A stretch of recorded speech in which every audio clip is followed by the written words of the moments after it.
ಇದು 60, 70, 80 ಅಡಿಗೆ ಹೋಗುತ್ತೆ ನೋಡಿ. ಇಷ್ಟು ಸುಲಭವಾಗಿ ಕತ್ತಿ ಫಿಟ್ ಮಾಡಿಕೊಂಡು ಲಾಕ್ ಮಾಡಿಕೊಂಡ್ರೆ ಸಾಕು. ಓಕೆ. ಸೊ ಇದು ಅಡಿಕೆ ಕುಯ್ಯೋದಕ್ಕಾಯಿತು. ಕಾರ್ಬನ್ ಫೈಬರ್ ದೋಟಿಯಲ್ಲಿ ಕರೆಂಟ್ ಹೊಡೆದು ರೈತರಿಗೆ ಶಾಕ್ ಹೊಡಿತಾ ಇದೆ.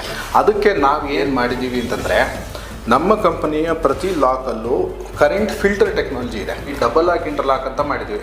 ಈ ಕೆಂಪ್ ಲೈನ್ ಬಂದಮೇಲೆ ನೀವು ಯಾವುದೇ ಕಾರಣಕ್ಕೂ ಇದನ್ನ ಎಷ್ಟೇ ಜೋರಾಗಿ ಇಟ್ಕೊಂಡು ಹೇಳಿದ್ರು ಇವಾಗ ಹೊರಗಡೆ ಬರ್ತಾ ಇಲ್ಲ. ಪ್ರತಿ ಲಿವರ್ಗೂ ನಾವು ಸ್ಲೋಪ್ ಕೊಟ್ಟಿರ್ಬೇಕು. ಅಡಿಕೆ ಅಥವಾ ತೆಂಗಿನಕಾಯಿ ಬಂದರೂ ಈ ಸ್ಲೋಪಲ್ಲಿ ಜಾರ್ಕೊಂಡ್ ಬಂದ್ಬಿಡ್ಬೇಕು. ಸ್ಪ್ರಿಂಗ್ ಸಿಸ್ಟಮ್ ಕೊಟ್ಟಿದ್ದೀವಿ. ಇದು ಯು ಶೇಪಲ್ಲಿ ಕೆಳಗೆ ಬೆಂಡ್ ಆಗುತ್ತೆ ಹೊರತು ಕೊನೆ ಸಿಕ್ಕಾಕೊಂಡು ಇದು ಮುರಿಯಲ್ಲ. 15,000ದಿಂದ ಸ್ಟಾರ್ಟ್ ಆಗಿ 86,000 ತನಕ ದೋಟಿಗಳಿದೆ.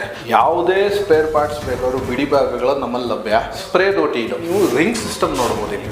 ಈ ಲಾಕ್ ಓಪನ್ ಮಾಡ್ಕೊಂಡು ಎಳ್ಕೊಂಡು ಹೋಗ್ತಾ ಇದ್ರೆ ಈ ರಿಂಗ್ಸಲ್ಲಿ ಆಟೋಮೆಟಿಕ್ ಆಗಿ ಈ ಪೈಪ್ ಮೇಲ್ ಬರ್ತಾ ಇದೆ. ಕರ್ನಾಟಕದಲ್ಲಿ ಪ್ರತಿ ತಾಲೂಕಲ್ಲೂ ಕೊಟ್ಟಿದ್ದೀವಿ. ತಮಿಳುನಾಡು, ಕೇರಳ, ಮಹಾರಾಷ್ಟ್ರ, ಗೋವಾ ಎಲ್ಲ ಭಾಗಗಳು ಕೊಟ್ಟಿದ್ದೀವಿ. ನಾವು ನಮ್ಮ ದೋಟಿ ಜೊತೆಗೆ 1 ಎಕರೆಗೆ ಆಗುವಷ್ಟು ಗೊಬ್ಬರ ಫ್ರೀಯಾಗಿ ಕೊಡ್ತೀವಿ. ಕೃಷಿ ಚಟುವಟಿಕೆ ಇದು ರೈತನ ವಾಹಿನಿ. ನನ್ನ ಹೆಸರು ಬಾಲಸುಬ್ರಹ್ಮಣ್ಯ ಅಂತ.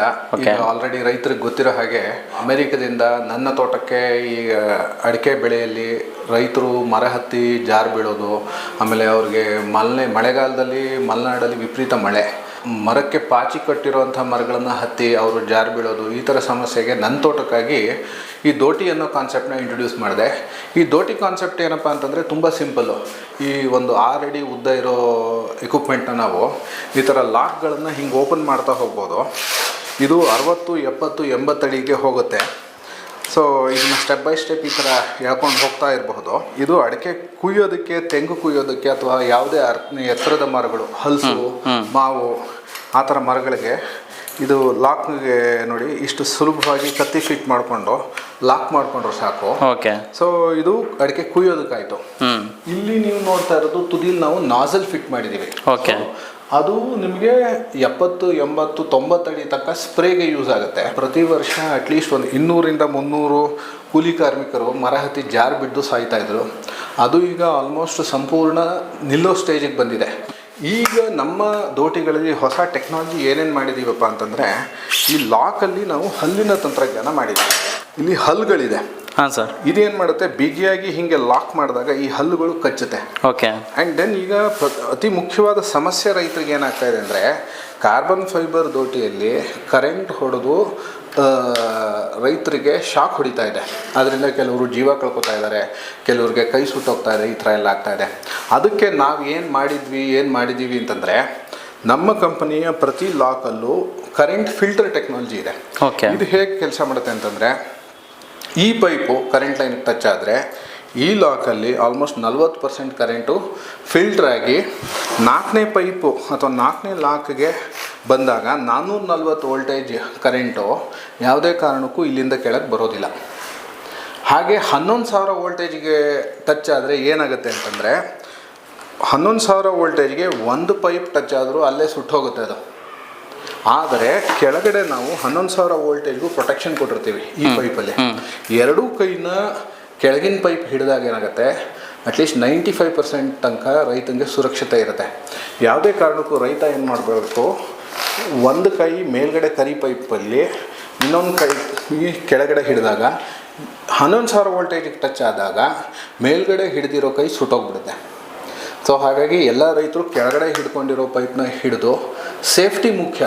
ಈಗ ಟೆಕ್ನಾಲಜಿ ಬಂದಿರೋದೇ ನಮ್ಮ ಬದುಕನ್ನು ಸುಗಮಗೊಳಿಸೋಕ್ಕೆ. ಆದರೆ ಇವಾಗ ಕಾರು ವೇಗವಾಗಿ ಹೋಗುತ್ತೆ, ಆದರೆ ಅದ್ರ ಜೊತೆಗೇ ನಮಗೆ ಆಕ್ಸಿಡೆಂಟ್ ಆಗೋ ಸಾಧ್ಯತೆ ಇರುತ್ತೆ ಅಲ್ವಾ. ಅದಕ್ಕೇ ಏರ್ ಬ್ಯಾಗ್ ಇಂಟ್ರೊಡ್ಯೂಸ್ ಮಾಡಿದ್ದಾರೆ. ಏರ್ ಬ್ಯಾಗ್ ಇಂಟ್ರೊಡಕ್ಷನಲ್ಲಿ ಸೇಫ್ಟಿ ಇದೆ ಹೊರತು ಗ್ಯಾರಂಟಿ ಅಲ್ಲ. ಹಾಗಾಗಿ ನಾವು ಏನೀಗ 11,000 ವೋಲ್ಟೇಜ್ ಪ್ರೊಟೆಕ್ಷನ್ ಕೊಟ್ಟಿದ್ದೀವೋ ಅದು ಪ್ರೊಟೆಕ್ಷನ್ ಅಷ್ಟೇ, ಗ್ಯಾರಂಟಿ ಅಲ್ಲ. ರೈತರು ಜಾಗ್ರತೆಯಿಂದ ಕೆಲಸ ಮಾಡಿ. ಮಳೆ ಬಂದಾಗ ಏನಾಗುತ್ತೆ, ದೋಟಿ ಮೇಲೆಲ್ಲ ನೀರು ಹರಿದಿರುತ್ತೆ, ಅಲ್ಲಿಂದನೂ ಕರೆಂಟ್ ಕಂಡಕ್ಟ್ ಆಗ್ಬೋದು.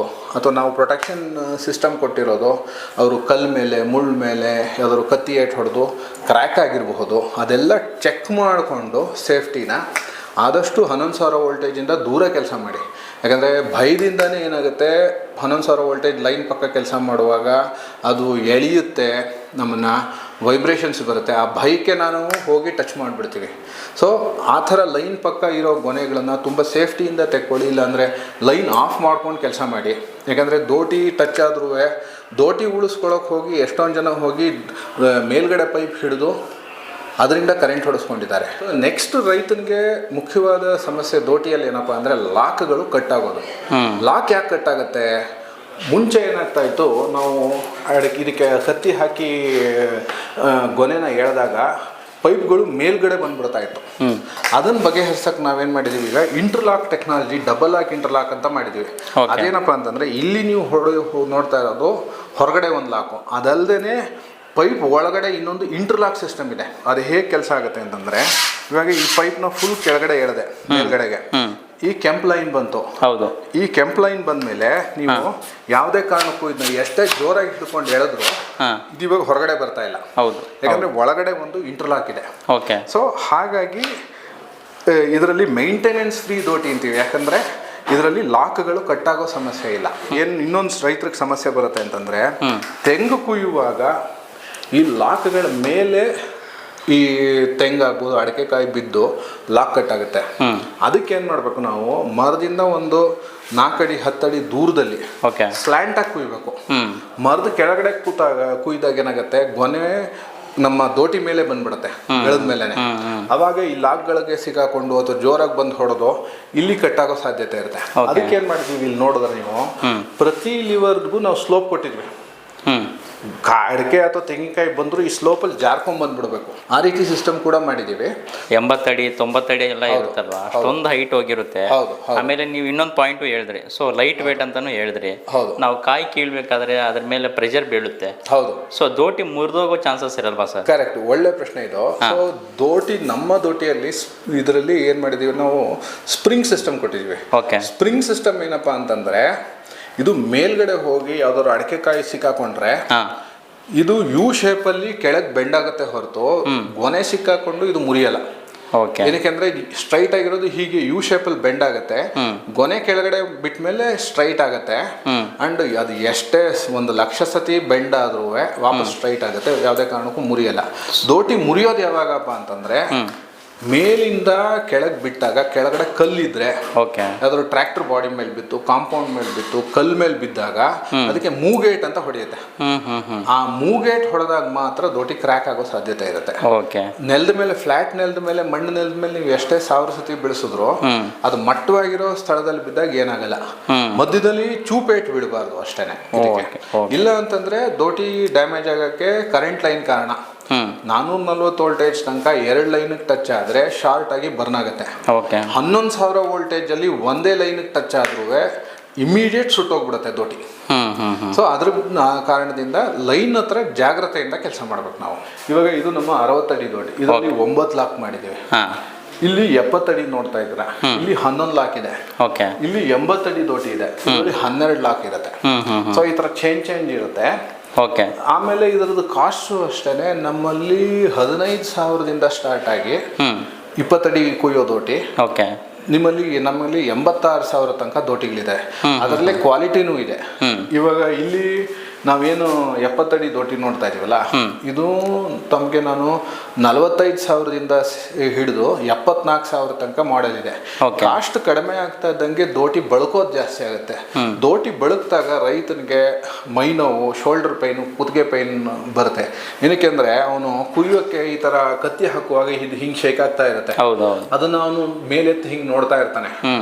ಸೊ ಶೋಲ್ಡರ್ ಪೈನು, ಕುತ್ತಿಗೆ ಪೈನು ಎಲ್ಲ ಬಂದು ಅವನಿಗೆ ಸ್ಪೀಡ್ ಕಡಿಮೆ ಆಗುತ್ತೆ. ಅಂದ್ರೆ 1 ದಿನದಲ್ಲಿ ಆಗೋ ಕೆಲಸ 3 ದಿನ ಆಗುತ್ತೆ ಕಮ್ಮಿ ದುಡ್ಡಿನ ದೋಟಿಯಲ್ಲಿ. ಅಂದ್ರೆ ಇವಾಗ 1 ಗನೆ ಕುಯ್ಯಕ್ಕೆ ನಮ್ಮ ಕ್ವಾಲಿಟಿ ದೋಟಿಯಲ್ಲಿ 3 ಸೆಕೆಂಡ್ಸ್ ಹಾಕಾದ್ರೆ, ಕಮ್ಮಿ ಕ್ವಾಲಿಟಿ ದೋಟಿಯಲ್ಲಿ 30 ಸೆಕೆಂಡ್ ಬೇಕಾಗಬಹುದು. ಆದ್ರೆ ಎಲ್ಲ ಏನ್ ಮಾಡ್ತಾ ಇದ್ದಾರೆ, ಇದು ನೋಡೋದಕ್ಕೆ 45,000 ದೋಟಿ ಹಾಗೂ 74,000 ದೋಟಿ ಒಂದೇ ರೀತಿ ಇದೆ. ಸೊ ಹಾಗಾಗಿ ರೈತರಿಗೆ ಮೋಸ ಆಗ್ತಾ ಇದೆ. ನೋಡೋದಕ್ಕೆಲ್ಲಾನು ಒಂದೇ ತರ ಇದ್ರು, ಕ್ವಾಲಿಟಿಯಲ್ಲಿ ತುಂಬಾ ವ್ಯತ್ಯಾಸಗಳಿರುತ್ತೆ. ಅದರಲ್ಲಿ ಮೆಟೀರಿಯಲ್ ನಾವು ಕಲಬೆರಕೆ ಮಾಡಿದಾಗ ಕಮ್ಮಿ ಕಾಸ್ಟ್ ಆಗುತ್ತೆ, ಬಟ್ ಕೆಲಸನೂ ಡೌನ್ ಆಗೋಗುತ್ತೆ. ಸರ್, ಈ ದೋಟಿಗಳಲ್ಲಂತ ಬಂದರೆ ಇದರಲ್ಲಿ ಸ್ಪೇರ್ ಪಾರ್ಟ್ಸು ಅಂತ ಬಂದರೆ ಏನೇನೆಲ್ಲ ಬರುತ್ತೆ ಸರ್? ಆಮೇಲೆ ಈ ಸ್ಪೇರ್ ಪಾರ್ಟ್ಸು ಎಲ್ಲಿ ಅವೈಲೇಬಲ್ ಇದೆ? ಹೌದು, ಒಳ್ಳೆಯ ಕ್ವಶನ್ ಇದು. ದೋಟಿಲಿ ಇರೋದೇನೆ ಇಲ್ಲಿ ಕಾಣ್ತಾ ಇರೋ ಲಾಕ್ಸು ಮತ್ತು ಈ ಪೈಪ್ಸು. ಓಕೆ. ಸೊ ಇದರಲ್ಲಿ ಒಂದು ಲಾಕ್ ಹೋಗದೆ ಇರೋ ಥರ ಮೇಂಟೆನೆನ್ಸ್ ಫ್ರೀ ಮಾಡಿದ್ದೀವಿ. ಅಕಸ್ಮಾತ್ ಏನೋ ಕಾಯಿ ಬಿದ್ದು ಲಾಕ್ ಡ್ಯಾಮೇಜ್ ಆದರೆ ಯಾವುದೇ ಸ್ಪೇರ್ ಪಾರ್ಟ್ಸ್ ಬೇಕಾದ್ರೂ ಬಿಡಿ ಭಾಗಗಳು ನಮ್ಮಲ್ಲಿ ಲಭ್ಯ. ಇದನ್ನು ನಾವು ಇಡೀ ಇಂಡಿಯಾಗೆ ನಮ್ಮನ್ನು ಕಾಂಟ್ಯಾಕ್ಟ್ ಮಾಡಿದ್ರೆ ನಾವು ಕೊರಿಯರ್ ಮುಖಾಂತರ, ಟ್ರಾನ್ಸ್ಪೋರ್ಟ್ ಮುಖಾಂತರ ಅಥವಾ ಅಲ್ಲಲ್ಲೇ ಡೀಲರ್ಸ್ ಇದ್ದಾರೆ, ಸೊ ಅಲ್ಲಿಂದ ನಾವು ಅವ್ರಿಗೆ ತಲುಪಿಸ್ಬೋದು ಅದನ್ನು. ಈಗ ನೆಕ್ಸ್ಟು ನಮ್ಮ ಸ್ಪ್ರೇ ದೋಟಿ ಇದು. ಓಕೆ. ಇದರಲ್ಲಿ ಏನು ವಿಶೇಷತೆ ಮಾಡಿದ್ದೀವಿ ಅಂತಂದರೆ, ಇವಾಗ ಇಲ್ಲಿ ನೀವು ರಿಂಗ್ ಸಿಸ್ಟಮ್ ನೋಡ್ಬೋದು. ಇಲ್ಲಿ ಕಾಣಿಸ್ತಾ ಇದೆ. ಇದು ಏನಕ್ಕಪ್ಪ ಬೇಕು ಅಂತಂದರೆ, ಈ ಔಷಧಿ ಪೈಪು ದೋಟಿ ಜೊತೆಗಿದ್ದಾಗ ದೋಟಿ ಬಳಕಲ್ಲ. ದೋಟಿಯಿಂದ ದೂರ ಇದ್ದರೆ ಇದು ದೋಟಿನ ಶೇಕ್ ಮಾಡಿಸುತ್ತೆ. ಓಕೆ. ಬಳಕೋದು ಜಾಸ್ತಿ ಆಗೋಗ್ಬಿಡುತ್ತೆ. ಅದನ್ನು ಹೇಗೆ ಡಿಸೈನ್ ಮಾಡಿದ್ದೀವಿ ಅಂತಂದರೆ, ಈಗ ಈ ಲಾಕ್ ಓಪನ್ ಮಾಡ್ಕೊಂಡು ಎಳ್ಕೊಂಡು ಹೋಗ್ತಾ ಇದ್ರೆ ಈ ರಿಂಗ್ಸಲ್ಲಿ ಆಟೋಮೆಟಿಕ್ಕಾಗಿ ಈ ಪೈಪ್ ಮೇಲೆ ಬರ್ತಾ ಇದೆ ಈ ರಿಂಗ್ಸಲ್ಲಿ. ಸೊ ಎಲ್ಲಿಗೆ ಬೇಕೋ ಅಲ್ಲಿಗೆ ಲಾಕ್ ಮಾಡ್ಕೊಂಡು ನಾವು ಸ್ಟೆಪ್ ಬೈ ಸ್ಟೆಪ್ ಎಳ್ಕೊಂಡು ಹೋಗ್ತಾ ಇರಬಹುದು. ಇನ್ನು ನೆಕ್ಸ್ಟು ಇನ್ನೊಂದು ವಿಶೇಷತೆ ಏನಪ್ಪ ಅಂತಂದರೆ, ಈ ಹ್ಯಾಂಡಲ್ ಸಿಸ್ಟಮ್.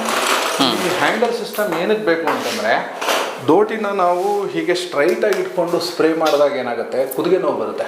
ಆಮೇಲೆ ಔಷಧಿ ಎಲ್ಲ ನಮ್ಮ ಮೇಲೆ ಬೀಳುತ್ತೆ. ಸೊ ಅದಕ್ಕೇನು ಮಾಡ್ತೀವಿ ನಾವು, ಈ ಥರ ದೋಟಿಯನ್ನು ಬಗ್ಗಿಸ್ಕೊಂಡು ಹೊಡಿತೀವಿ. ಈ ಥರ ಬಗ್ಗಿಸ್ಕೊಂಡು ಹೊಡೆದ್ರೆ ನಮಗೆ ಬ್ಯಾಕ್ ಪೈನು, ಶೋಲ್ಡರ್ ಪೈನ್ ಬರುತ್ತೆ. ಓಕೆ. ಸೊ ಅದನ್ನು ಪ್ರಿವೆಂಟ್ ಮಾಡೋಕೆ ಏನು ಮಾಡಿದ್ದೀವಿ ನಾವು, ಈ ಹ್ಯಾಂಡಲ್ ಸಿಸ್ಟಮ್ ಮಾಡಿದ್ದೀವಿ. ಈ ಹ್ಯಾಂಡಲ್ನ ನಾವು ಆರಾಮಾಗಿ ಒಂದೇ ಕೈಯಲ್ಲಿ ಹಿಡಿತೀವಿ. ಈ ಕೈಯಲ್ಲಿ ನಾವು ಈ ಟ್ರಿಗರ್ನ ಆಪರೇಟ್ ಮಾಡ್ತೀವಿ. ಸೊ ಒಂದೇ ಕೈಯಲ್ಲಿ ಬ್ಯಾಲೆನ್ಸ್ ಮಾಡಿಕೊಂಡು ಟ್ರಿಗರ್ ಆಪರೇಟ್ ಮಾಡೋದಕ್ಕೆ ಈ ಕೈ ಫ್ರೀ ಇರುತ್ತೆ. ಮತ್ತೆ ಇದು 360 degree rotation system. Super sir. ನಿಂತ ಜಾಗದಲ್ಲಿ 360 ಡಿಗ್ರಿ ನಾವು ಎಲ್ಲಿಗೆ ಬೇಕಾದ್ರೂ ಇದನ್ನು ತಿರುಗಿಸ್ಕೊಂಡು ಹೊಡಿಬೋದು. ಮತ್ತೆ ಇವಾಗ ಒಂದು ಮರ 60 ಅಡಿ ಇರುತ್ತೆ, ಇನ್ನೊಂದು ಮರ 30 ಅಡಿ ಇರುತ್ತೆ. ಹೌದು. 30 ಅಡಿ ಮರಕ್ಕೆ ಹೊಡಿಬೇಕಾದ್ರೆ ನಾವು ದೋಟಿ 60 ಅಡಿಗೆ ಮಾಡಿಕೊಂಡು 45 ಡಿಗ್ರಿ ಹಿಂಗೆ ಬೆಂಡ್ ಮಾಡಿದ್ರೆ ಅದು 30 ಅಡಿಗೆ ಹೋಗಿ ಹೊಡಿಯುತ್ತೆ. ಸೊ ಅದಕ್ಕೆ ಇದು ಬೆಂಡಿಂಗ್ ಹ್ಯಾಂಡಲ್ ಅಂತ. ಈ ಹ್ಯಾಂಡಲ್ ಹೆಸರೇ ಬೆಂಡಿಂಗ್ ಹ್ಯಾಂಡಲ್ ಅಂತ. ಆ ವಿಶೇಷತೆ ಇದೆ. ಸೊ ಅದು ಇವಾಗ 8 ವರ್ಷ ಆಗಿದೆ. ಇವಾಗ ಆಲ್ಮೋಸ್ಟ್ ಕರ್ನಾಟಕದಲ್ಲಿ ಎಲ್ಲ ಹಳ್ಳಿಗಳಲ್ಲೂ ಈ ಥರ ಹ್ಯಾಂಡ್ಲು ಮತ್ತು ದೋಟಿ ಸಿಸ್ಟಮ್ ತುಂಬ ಜನ ರೈತರು ಯೂಸ್ ಮಾಡಿ ಅವ್ರಿಗೂ ತುಂಬ ಒಳ್ಳೆ ಕೆಲಸ ಕೊಡ್ತಾ ಇದೆ. ನೀವು ದೋಟಿಗಳನ್ನ ಎಲ್ಲೆಲ್ಲಿ ಕೊಟ್ಟಿದ್ದೀರಾ ಸರ್ ಇಲ್ಲಿಗೆ? ನಾವು ಆಲ್ಮೋಸ್ಟ್ ಎಲ್ಲಿ ಇಂಡಿಯಾದಲ್ಲಿ ಎಲ್ಲೆಲ್ಲ ಅಡಿಕೆ ಬೆಳೀತಾರೋ, ಹೆಚ್ಚಾಗಿ ಕರ್ನಾಟಕ ಅಡಿಕೆ ನಾಡಾಗಿರೋದ್ರಿಂದ ಕರ್ನಾಟಕದಲ್ಲಿ ಪ್ರತಿ ತಾಲೂಕಲ್ಲೂ ಕೊಟ್ಟಿದ್ದೀವಿ. Okay, super. ಅದಲ್ಲದೆ ತಮಿಳುನಾಡು, ಕೇರಳ, ಮಹಾರಾಷ್ಟ್ರ, ಗೋವಾ ಎಲ್ಲ ಭಾಗಗಳು ಕೊಟ್ಟಿದ್ದೀವಿ. ನಿಮ್ಮ ದೋಟಿಗಳಿಗೆ ಏನಾದರೂ ವ್ಯಾರಂಟಿ ಅಥವಾ ಗ್ಯಾರಂಟಿ ಏನಾದ್ರು ಕೊಡ್ತೀರಾ ಸರ್? ನಾವು ದೋಟಿಗೆ ವ್ಯಾರಂಟಿ ಗ್ಯಾರಂಟಿ ಕೊಡೋದಿಲ್ಲ. ಆದರೆ ಇದುವರೆಗೂ ನಮ್ಮ ಕಂಪನಿಯ ದೋಟಿಗಳು ಒಳ್ಳೆ ಕ್ವಾಲಿಟಿ, ಒಳ್ಳೆ ಡ್ಯೂರಬಿಲಿಟಿ ಬಂದಿರೋದ್ರಿಂದ ಇದು ಆಲ್ಮೋಸ್ಟ್ ಕರೆಕ್ಟಾಗಿ ಬಳಸಿದ್ರೆ 200 ವರ್ಷದ ತನಕ ಬರುತ್ತೆ. ಓಕೆ. ಸೊ ನಾವು ಆ್ಯಕ್ಚುಲಿ ಅದು ನಾವು ಬಳಸೋದ್ರ ಮೇಲೆ ಡಿಪೆಂಡ್ ಆಗುತ್ತೆ. ಹೌದು, ಬಳಸೋದ್ರ ಮೇಲೆ ಹೆಂಗೆ ಕ್ಲೀನ್ ಮಾಡಿ ಇಟ್ಕೊತೀವಿ. ಇದರಲ್ಲಿ ಮೈಲ್ ತುತ್ತ ಹೊಡಿತಾರೆ, ಅವಾಗ ನಾವು ನಿಂಬೆ ಹುಳಿ, ಹುಣಸೆ ಹುಳಿ ಹಾಕೊಂಡು ಅದನ್ನ ವಾಶ್ ಮಾಡಿಡಬೇಕು 1 ಸೀಸನ್ ಆದಮೇಲೆ. ಅದು ವಾಶ್ ಮಾಡಿಡದೇ ಇದ್ರೆ ಮಧ್ಯದಲ್ಲಿ ಜಾಮ್ ಆಗೋಗುತ್ತೆ. ಓಕೆ. ಇದರಲ್ಲಿ ಯಾವುದೇ ಮಣ್ಣು ಕೈಯಲ್ಲಿ ಕೆಲಸ ಮಾಡುವಾಗ ಮಧ್ಯದ ಪೈಪ್ಗಳನ್ನು ಮಣ್ಣು ಕೈಯಲ್ಲಿ ಹಿಡಿಬಾರ್ದು. ಅವಾಗ ಏನಾಗುತ್ತೆ, ಮಣ್ಣು ಹೋಗಿ ಪೈಪ್ ಒಳಗಡೆ ಸೇರಿಕೊಂಡು ಅದು ಜಾಮ್ ಆಗೋದು, ಅಲ್ಲಿ ಫ್ರಿಕ್ಷನ್ ಜನರೇಟ್ ಆಗೋದು, ಇದೆಲ್ಲ ಆಗುತ್ತೆ. ಆಮೇಲೆ ಈಗ ತುಂಬ ಖುಷಿ ವಿಚಾರ ಏನಪ್ಪ ಅಂದರೆ, ಎಲ್ಲ ಕೇಳ್ತಾರೆ ದೋಟಿ ಜೊತೆಗೆ ಏನು ಆಫರ್ ಕೊಡ್ತಾ ಇದ್ದೀರಾ ಅಂತ. ನಾವು ನಮ್ಮ ದೋಟಿ ಜೊತೆಗೆ ಬಯಲುಸೀಮೆ ರೈತರಿಗೆ 1 ಎಕರೆಗೆ ಆಗುವಷ್ಟು ಗೊಬ್ಬರ ಫ್ರೀಯಾಗಿ ಕೊಡ್ತೀವಿ. ಓಕೆ. ಸೊ ಗೊಬ್ಬರ ಅಂದರೆ ಗೊಬ್ಬರ ಅಂತಂದರೆ ನಮ್ಮದು ಈ ಬ್ಯಾಕ್ಟೀರಿಯಾ ತಂತ್ರಜ್ಞಾನದ ಗೊಬ್ಬರಗಳು ಬರ್ತಾ ಇದೆ.